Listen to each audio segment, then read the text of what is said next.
Welcome to Real Estate Investing Abundance, the show for busy, fulfilled professionals like you to learn how to develop financial independence built on solid, passive real estate investments. Now, here is your host, Dr. Alan Lomax.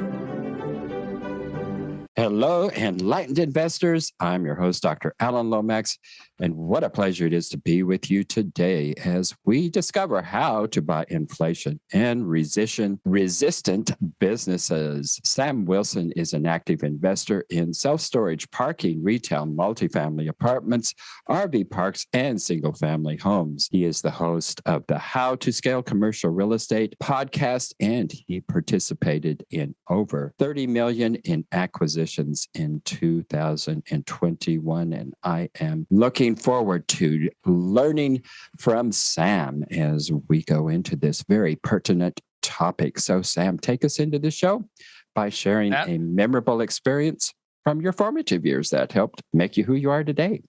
Alan, thanks for having me. Sorry for stepping on you there a little bit. Let's see. Formative experience, man. I feel like there's a lot of them. I think one of the things that was instilled in me early on was a sense of adventure.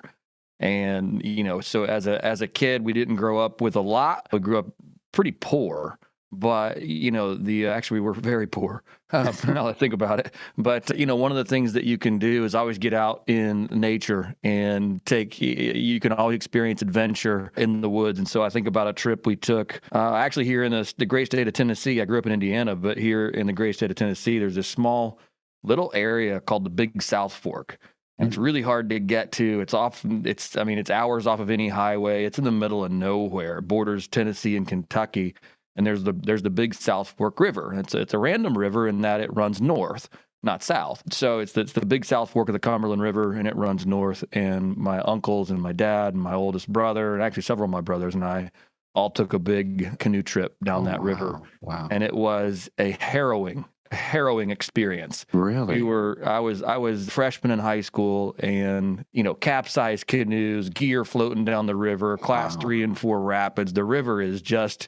It's a wild, wild river, and it changes just dramatically as you go down it. But I think about that trip often in the sense that it was probably one of my highlights as a kid of just one of the coolest trips that we ever did, many, many days on the river, all of those 10 of us total that went on that trip. And that sense of adventure was something that we always grew up with. Even without a lot of money, there was always opportunity to go out and just see what the world has to offer and what it's like to experience it. And so that's something that I think I've always carried with me is this desire to experience adventure in everyday living. Yeah, wow. What a wonderful adventure. I grew up in Durango, Colorado. We didn't have a whole lot either, but Durango is surrounded by national forests, and my parents were wonderful about getting us kids out into that. I mean, almost every weekend we were out in the forest in some way, shape, or form. That's awesome. I love Durango. That's on my short list, actually. Is it really? Yeah. It is. Cool. My wife and I have said, look, if we get our things wrapped up here in Memphis, Tennessee, which is where home is now, it's either Durango or Puerto Rico. So it's wow, yeah. Top 2 for us. Durango's a wonderful place. Lots of outdoor adventures there year-round. So, yeah. Terrific. Well, let's get into real estate. Thanks for sharing that. It's a wonderful experience there. So tell us about investing in fragmented industries, and what do you mean by that? What is a fragmented industry, and why invest in fragmented industries? Yeah, it's a great question. What is a fragmented industry? Think about it as something that's not been institutionalized, or something that large institutional capital has not flown into. Everybody thinks of, restaurants. Restaurants are largely institutionalized. You can go into any town in the country, and what are you going to find? You're going to find a Chick-fil-A, you're going to find a McDonald's, you're going to find any of the name brands, all the way down to grocery stores. Institutional capital's gone into grocery stores. You can find here in the Southeast, you can find a Publix in almost every town, or you can find a Kroger here, here at Memphis all the way to the Midwest, you can find a Kroger. I'm not sure where you're based now, Alan. But there's a lot of businesses that large institutional capital has come into. They're now professionally run and managed. And not that you can't get in the restaurant industry. Certainly there's lots of opportunity to get into that and do your own thing. And that's still all hip and good. But when you look at a fragmented business, you want to find something that just hasn't yet been, again, institutional capital hasn't flown into. And why do you want that? Because it leaves it as a largely, owner operator, mom and pop owned, not professionally run. It might be it might be their only store or their only business that they own. It's like, oh, okay. When my dad got into, not until his probably early to mid 50s, did my parents actually kind of start getting out of that being really poor cycle. And they got into a business of water damage restoration. Now, in the early 90s, there wasn't large institutional capital in that. I mean, I don't know if you've heard of the name ServPro before, but you've heard of ServPro, right? They weren't around. So when my dad got into the water damage industry, he was like one of, maybe 2 or 3 people in the whole city of Indianapolis doing water damage restoration. It was not yet institutionally run and managed. It's really hard in today's environment. My family still owns that business, but it's really hard in today's environment to compete in that space because now there's big national players in it. That said, there's still opportunity though across a variety of asset classes or businesses you can get into that are fragmented, that are still mom and pop run. Again, all the attributes I just said. And the thing about those is that if you can bring bring professional management, or if you can bring some more sophisticated operating procedures to that business, it's just ripe for innovation. It is ripe for enhancing the business. I mean, and we can go into the things that I invest in, when you're ready. But those are things you want to look for, is stuff that's kind of legacy owned, mom and pop, not professionally run, not sophisticated, generally single store owners. And those are businesses you want to get involved in. And if you can buy several of those, then it becomes, a viable opportunity. Sounds like a great business plan there or a basis for a business plan. You also talk about not only fragmented industries, but buying boring businesses. That doesn't sound very romantic and initial look at that. Why would you buy a boring business? Doesn't sound like there would be much growth or hope of growth for that. So why do you say buy boring businesses? Boring is good in the sense that I want cash flow. So I want something that is predictable, that throws off a predictable income, that is not sexy. I mean, people love to speculate and throw money at stuff. And I mean, I think about if you don't know anything about the multifamily industry right now, or for those of you who are not real estate people listening to this show, multifamily is also known as apartment complexes. The money flowing into apartment complexes right now is absolutely crazy. I mean, it's a very difficult space to get into. It's highly competitive. Cash flow is almost, I mean, because people are paying so much for properties, the cash flow has been depleted to very, very minimal amounts. But there's boring businesses out there that, aren't sexy, that aren't, flash in the pan, oh my gosh, this is exciting. That's not Bitcoin. That's not whatever it is that people are speculating on. And they can produce a consistent income. 10 years ago, when I got into real estate, I didn't understand the idea of cash flow. I was a fix and flip guy at about 60 single family fix and flip properties. And I'm like, why would I hold this for cash flow? This doesn't make any sense to me. I can make, X number of dollars on each of these properties today. Why hold it for $500 a month in cash flow? That doesn't make any sense to me. My thinking has since changed because that cash flow buys my time back today. And I think that's something that boring businesses do for us, is that they free up our time. My most valuable asset is my time. And that's something that boring businesses, do for us, is that they produce an income that then allows me to do what I want with my time. And that's freedom that most people don't get to experience very often. Well, I have a question in regarding to cash flow. I mean, that's really great, but when you are scaling, you generally are going to have investors to help you to scale. Some investors are looking for cash flow, but many more of them are looking for the IRR and the equity multiplier and those more sexy kind of things that bring them a larger income rather than necessarily cash flow does. So how are you attracting your investors to your boring investments? I think there's not every investment thesis or strategy is for every investor. Right. I mean, that's the first thing. I spend a lot of time on the phone with investors every week, and not everyone is on board with what I'm doing. Some people, and I'm not on board with what I'm doing in my own retirement accounts. Like for my retirement accounts, Alan, like I because I self-direct my retirement accounts, those, and I don't need the cash flow off of those. I put those in other operators' investments that are the equity multiplier, that are the high RR, that are the appreciation plays, because I don't need the cash flow from that. So even in my own strategy, I'm a little bit, double-minded. But for the cash of mine that's not retirement account directed, I want that to produce an income. So anyway, I say all that to say that not every investment is for the same person or for, every person. But inside of that, when we start to see, especially with market volatility the way it is, with recession potentially on the horizon, with the interest rate, questions people are having right now, I can't think of an investor conversation I've had in the last 3 months that wasn't like, oh, cool. So you're buying recession-resistant, income-producing assets. How do I get involved? Right. So I think when there's uncertainty on the horizon, people, and we're even seeing that there's less appetite to just throw it out there and roll the dice and hope for a double. It's like, okay, wait, people are going into defense, and so I think what we're doing becomes even more attractive to investors right now. Have you seen that shift? I have, yeah. I have, and especially in the assets we're buying. I mean, people are really excited about it. I get calls all the time. It's like, oh, cool. I want to be involved in that because they just don't like what they're seeing and feeling, and it may be all just fear based. But either way, it is becoming cash flow is becoming more of an attractive part of people's equation. Well, yeah, looking for that IRR equity multipliers. I mean, you have to depend upon inflation, and that takes timing the market, which is a very dangerous and risky proposition. It always is. Well, just one more thing, and then I want to go into what it is you're doing now. But you say don't follow the herd, and what I like here is you say use the herd as the canary in the gold mine. Explain that to us.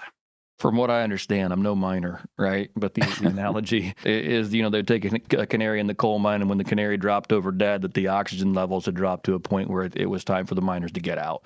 That's the story I've been told. Whether or not it's true, I don't know. But either way, that's the idea behind it. And so, when you see everyone flocking in one direction or doing one thing, it's not always that the herd is completely wrong, but it's certainly indication that there's probably greener pastures elsewhere.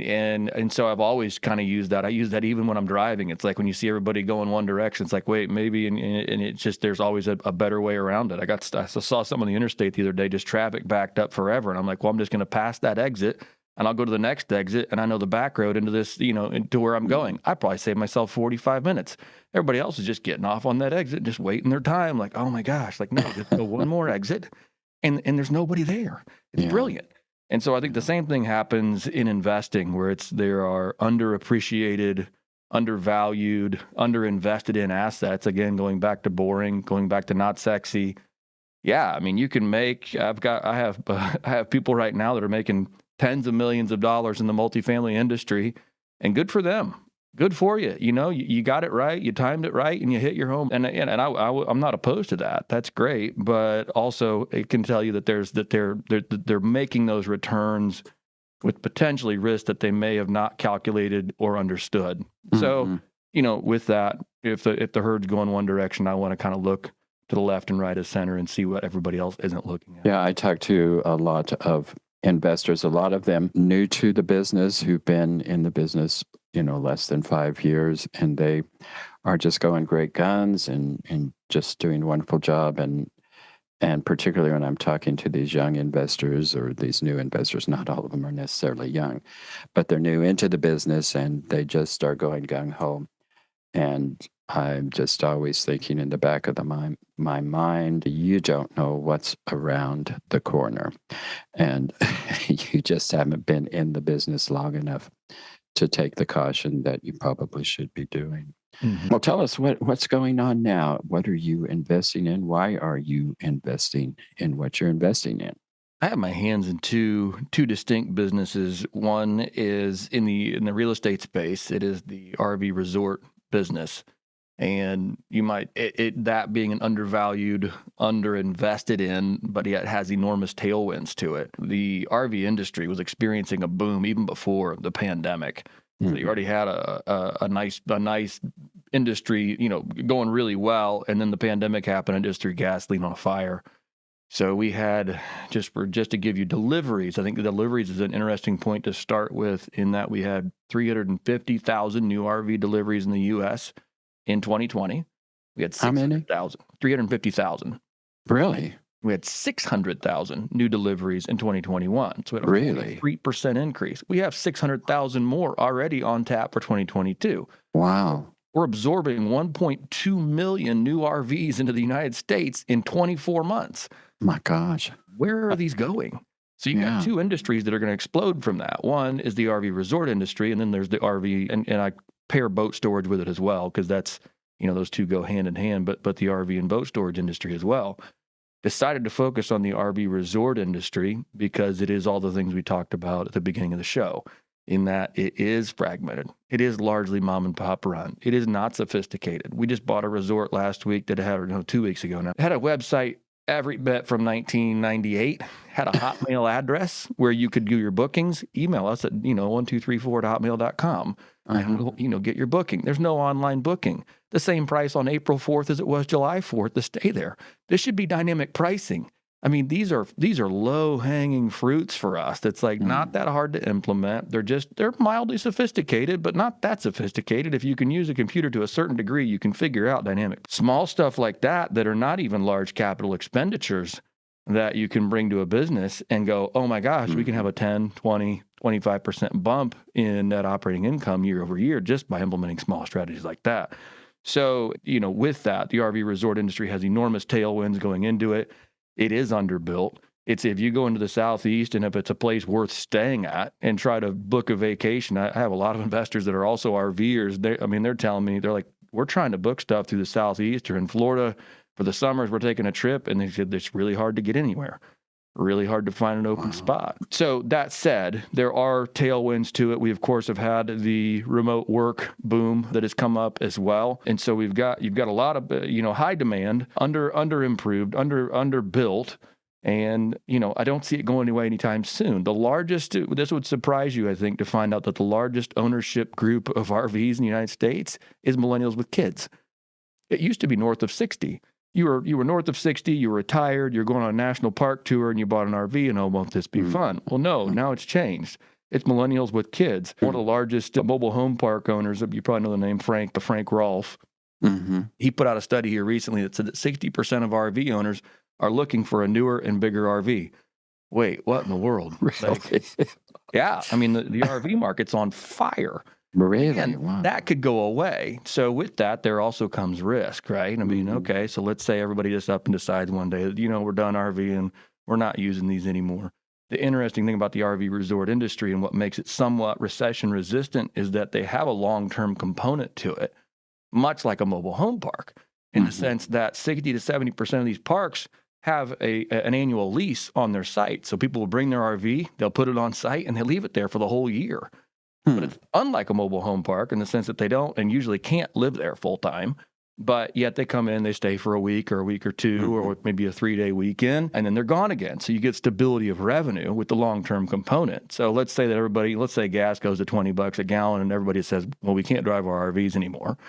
Well, then we just increase our long-term component of the park and, maybe have less of the short-term stays there. So that said, there are some recession-resistant components to it. We see enormous tailwinds in the space, and it really is, we're buying things on anywhere from an 8 to a 13 cap right now. So is that right? Wow. Yeah. So if you can do that, compare that to a mobile home park even. Mobile home parks are trading in the high fives. It's just, again, mobile home parks have had an enormous influx of institutional capital. Right. RV resorts, not yet. So I think we're maybe 5 to 7 years behind where RV resorts are. So that's business number one. That is interesting. I'm wondering also if many of the holders of RV parks aren't close to retirement themselves and looking to get out of it. Yes. Generally single asset owners, it is mom and pop, and they're tired.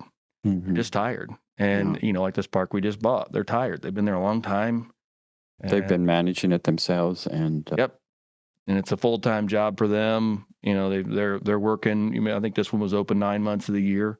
So they've been working hard 9 months of the year. They take 3 months off to try to do whatever they can to fix the problems that, sprung up at the park throughout the 9 months of operation. And then they're trying to sneak in a vacation and breathe for a minute. And then they're right back at it as soon as they get home. And it's like, yeah, they're just worn out.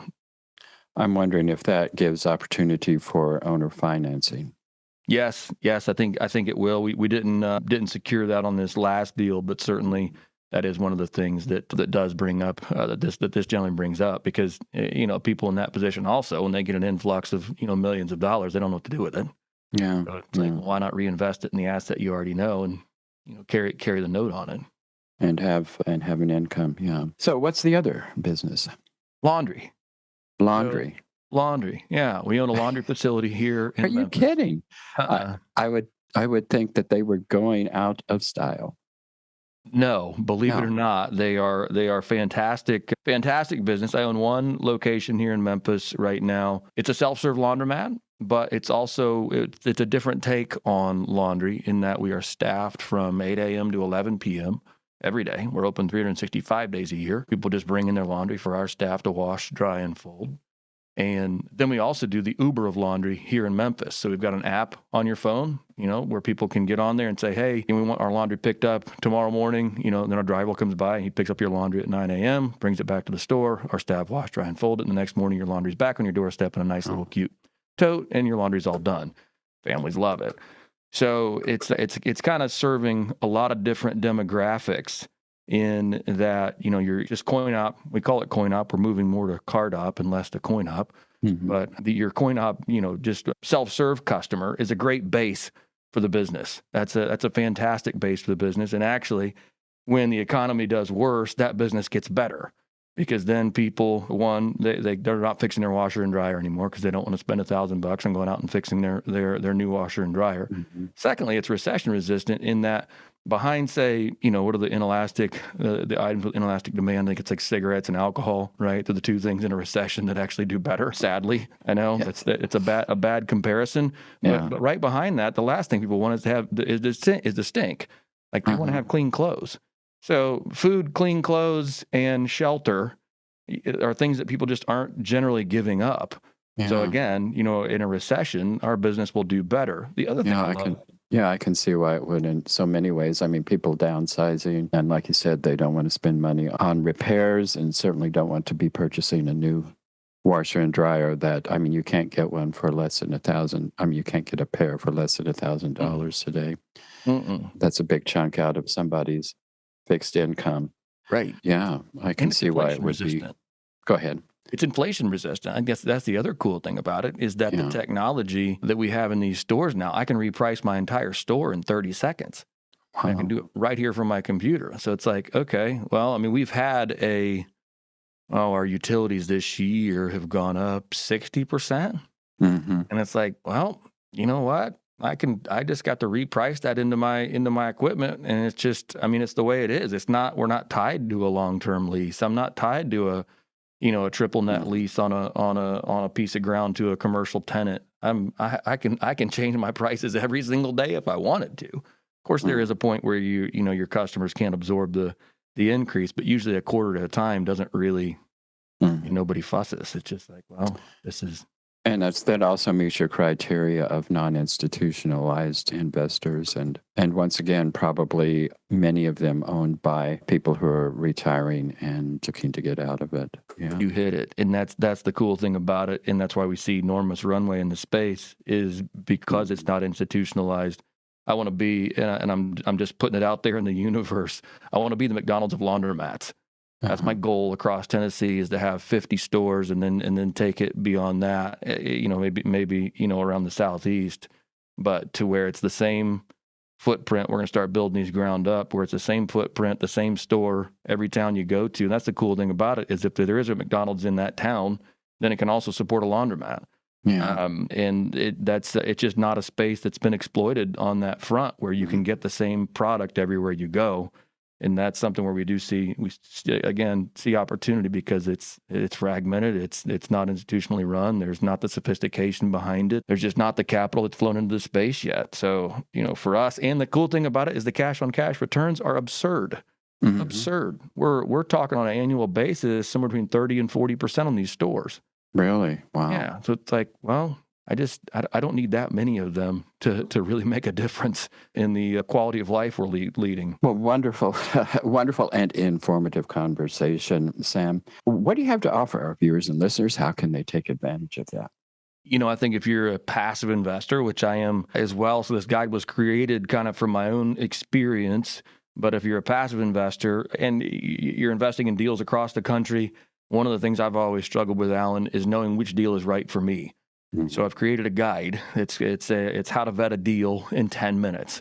If you go to our website, brickeninvestmentgroup.com/checklist, that's Bricken spelled BRICKEN, investmentgroup.com/checklist, you can download a guide that will help you kind of refine your criteria as you're looking at deals. I know especially early on in my passive investing journey, I spent an enormous amount of time looking at deals that ultimately in the end were just a waste of my time. It was like I spent 3 hours reviewing it. It's like, no, maybe that's not for me. Well, I found a way to boil that down to about 10 minutes of your time. Where you look at a deal, you run through it, you put it through your filters, and you go yes or no, or investigate further.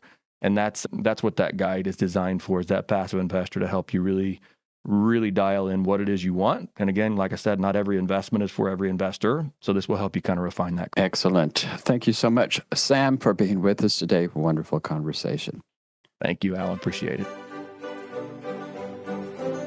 Thank you for tuning in to Real Estate Investing Abundance, brought to you by Steve Talker Capital, a company working for passionate professionals like you to develop financial independence built on solid, passive real estate investments. As part of our efforts to make the world a better place, Steve Talker Capital contributes to activities and organizations committed to better understand the equine. These endeavors attempt to enhance the human treatment of horses worldwide. Steve Talker Capital, working for a world where all creatures, great and small, flourish abundantly. For resources to develop your financial independence, connect with us at stevetalker.com.